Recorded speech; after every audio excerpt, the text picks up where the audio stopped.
All right. So Nathan Johnson is one of the authors of this book, and he just turned 20 not too long ago. He's an entrepreneur. He started when he was 13 on Instagram, having Instagram sites. He sells advertising. If you're looking to advertise on Instagram, that's what he does. He does it for creators. He does it for models. He does it for brands. He creates ads. He places ads on different influencers' places. And I have to say, I'm really proud of him. He's like blown it up this last year. He refocused and decided to just blow up his Instagram. He has over 6 million. I think that's right? Over 6 million followers between all of his pages and still growing. So that's Nathan Johnson. And so Nathan, welcome. Thanks for being a part of the book. Yeah, of course. I'm happy to be here. So tell us a little bit about your chapter. So my chapter is just really about what I love to do and why the past 10 years of my life have been really focused on it. A lot of people didn't see the positive to social media when it comes to business and how it could benefit your business.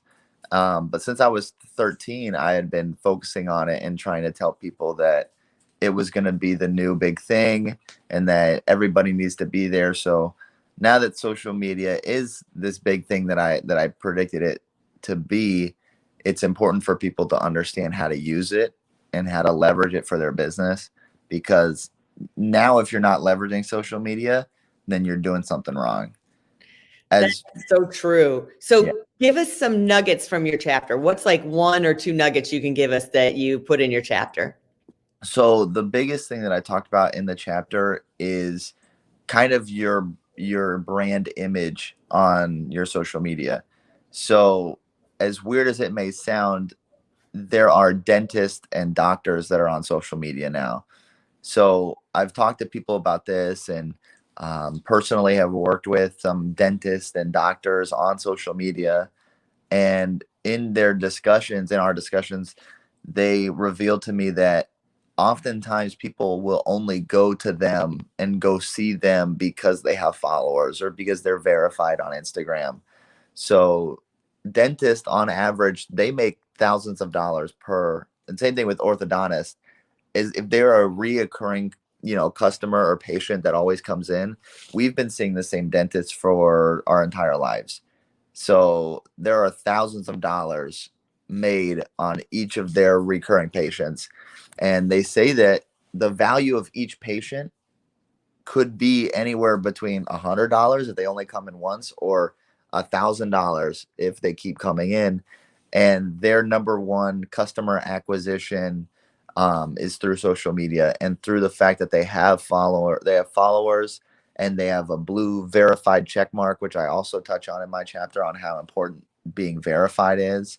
So there are a lot of good nuggets in there for anybody who's either has an existing business or is starting their own business right now.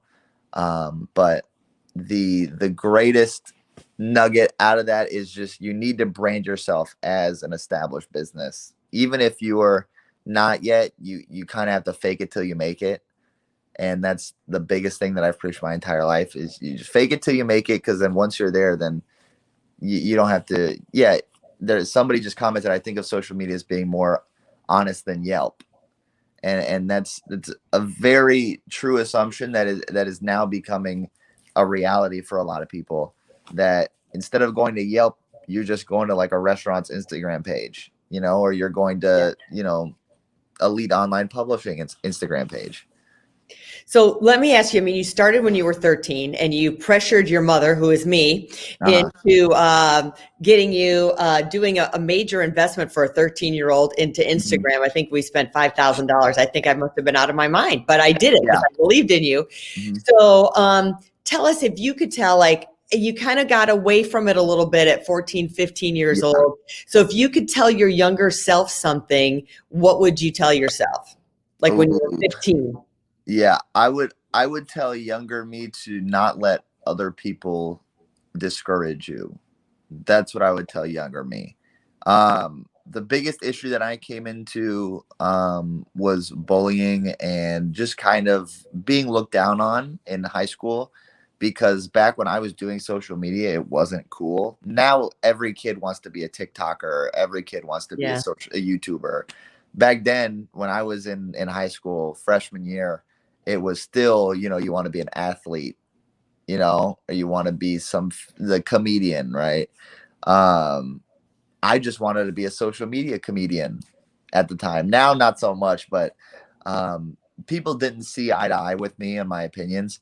And I took a break because people were just saying it's not going to work out. That's not how the world works. Nobody is going to be on social media like that. And then I got back into it um, July of, I believe, 2017 or 2018. I like fully dedicated to it. And the story that you don't tell about that $5,500 is that she gave it to me. We invested in an account, and I was so young that I let somebody else log into it, who I gave my trust to, and he 2 days later took it from us, and we never saw that account ever again. And she Yeah. still continued to invest in me even to this day. Um, and now finally I've paid her back for the 5,500 and then some, as an appreciation gift. But she's a great investor for me still. And I think advice for parents is invest in your children, because if if my mom weren't investing in me when I was a kid, and even, for Christmas, I would ask for a video camera to make YouTube videos. I would ask for a new computer so I could edit the videos, and mom would make it happen for me. And the only reason I'm in social media is because she was investing in her children and what they wanted to do. Even though she was one of the moms who made us play sports, and I'm happy for that because I love sports. But it was just super, super nice to have a mother who was investing in me and my interest. So if you're a parent, then I would say my advice is invest in your children, and believe in them. And if you're a kid, I would just say, don't, work against the grain. Don't confide to everybody else and what they're doing. That's awesome. And Nathan would say, "Oh, don't cry, mom," because that would probably make me cry. Oh God. All right. Well, thanks. And I'm so glad that you did this book, because you have a lot of knowledge at such a young age, and you've just blown it out of the park and had huge success and running a 7-figure business at 20 years old. It's pretty cool.